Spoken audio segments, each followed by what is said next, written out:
My name is Dave Moss. I spend approximately 200 days a year at racetracks all over the country, helping professional and amateur road racers and track day riders with suspension tuning on their motorcycles. This is 2 Clicks Out. You asked, and we delivered. Introducing the Dave Moss Tuning Subscription Channel on YouTube. All of Dave's premium content for one low price. Put one of the best suspension tuners on the planet to work for you. Find the link in the description box below and get started today. Alright, so we have an all-in shock off a 2000 Yamaha R1 that's going to be raced this weekend. It's been sitting on the shelf for 6 years. I'm going to put this down. This is a remote preload adjuster. This is the dial that turns preload on and off. I'm going to keep this here. Now as I add preload, this gold piece should push down on the spring. And nothing's happening because all the oil's gone out of the preload line, so it's useless. The racer knows that, and instead of fixing it, wants to eliminate it. So let's take this all the way off because that's the way it's going to get bled to start. He's going to eliminate that with this. So what we have to do is strip the shock first of all, remove this, remove these rings, and then put this on. So let's take the spring off the shock. To do that, it goes in the vise. There's a special insert in here which is the size of the spring. So, which decided to come out. So we'll put that in, put the shock in.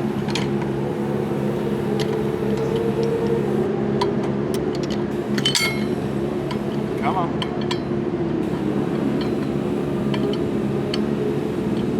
There we go. Bring the collar around.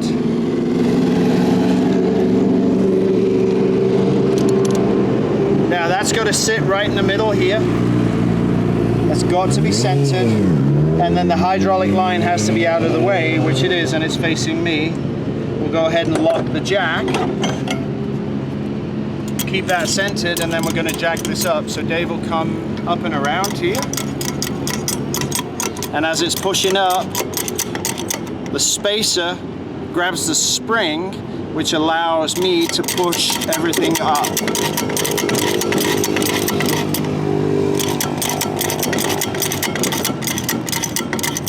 Now the most dangerous part, which is get that out. Try not to use your fingers because if it bites back, it'll take them. We've seen that way too often. Take that away. Take that away. Now we'll release the pressure on the jack. Let that fall down. Let that come out. Take that out. So the spring comes off. The useless preload adjuster comes off. And then these rings are going to come off. We don't need them. What are those for? These set that. So I'll show it in a second.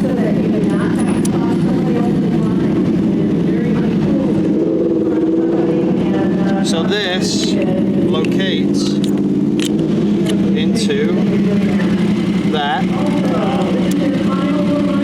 And then the lower ring sits inside the preload adjuster as a precise fit.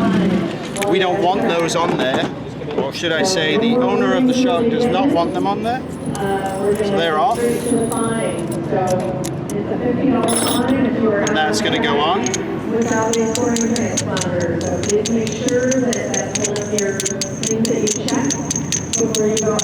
And his goal is to put the spring on and off without having to compress it. Unfortunately, the spring is too long because there's nowhere to get that in, so he's going to continue to use it.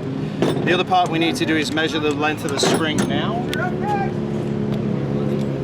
That spring is 150 millimeters long. So we're going to compress it and put the clip in. We want somewhere in the region of 12 to 15 millimeters of installed preload. Our spacer's already still in there.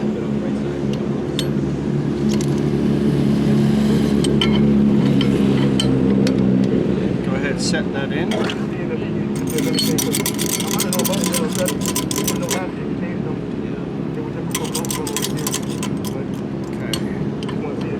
Now spacer back in, hold it, spring up.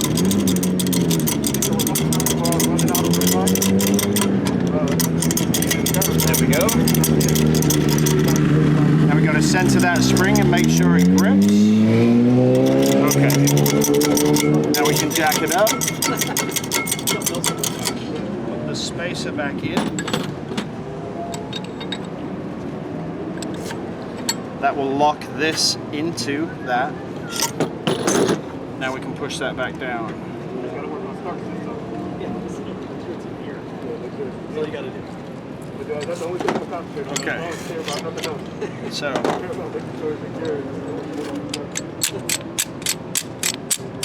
So while this is too deep to put on by hand, we have 0 install preload on the spring. So we'll bring this down until it's snug.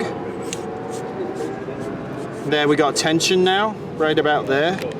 So that should still measure 150 mil, which it does. So we want to take this down to 138. So at some point this may get too difficult, in which case I'll have to grab a tool, which it is now.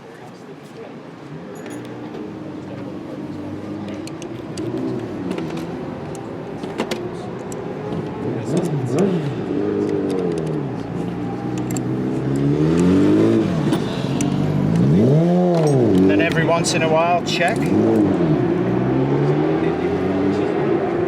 Actually, we'll go from end to end there. So right now it's 145. And where are we trying to go? 138 is what we want.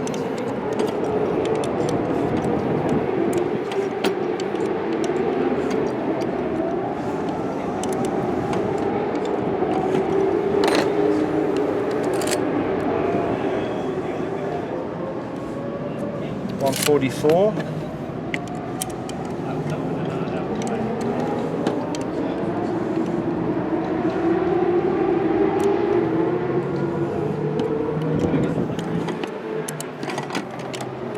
Is there like usually you can count on so many millimeters per full turn? Not realistically, because it depends on the strength of the spring. A really soft spring will compress fast. A really hard spring will compress slower. So it's an exercise in patience. 141.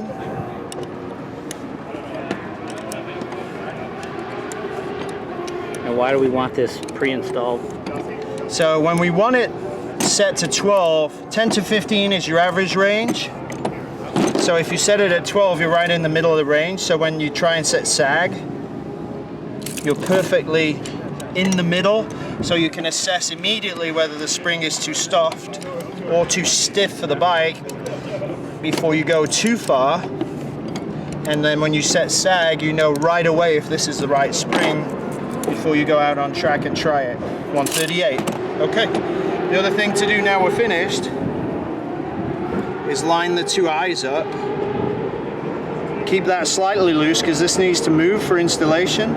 But put the thread fit, just the nut on the bottom slightly stiff. And what does that nut do? This is your lock nut. So you want to make the shock longer, you undo this, and then you turn this body. Well, I can cheat by it's loose, so you're extending the length of the shock, and when you've got what you need, this blue nut comes up,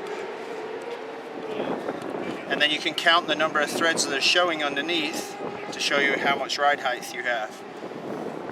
So, that all depends on what your stock shock is, what we call eye to eye, which is, in this instance, right at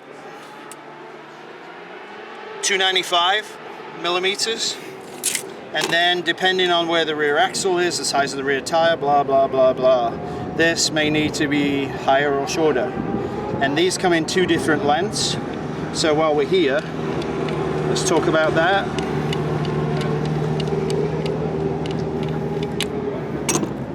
So Öhlins will often put what they call a safety ring in. and they machine a line, a groove, where you can't go any higher. And that tells you you cannot have this nut there, because look what thread you've got left. Nothing to hold the shock in. So normally there's about halfway, maybe that's just red Loctite. No, that's the machine groove, that is the groove. So your blue nut must always be fully below that. So when you turn the shock up, the shock body comes to here so you can see the safety line, and then the nut comes up to it. And that will tell you how many threads you can go up maximum, which in this case is 2, 4, 7. 7 threads showing is safe because you've got that much sitting in the bottom of the shock.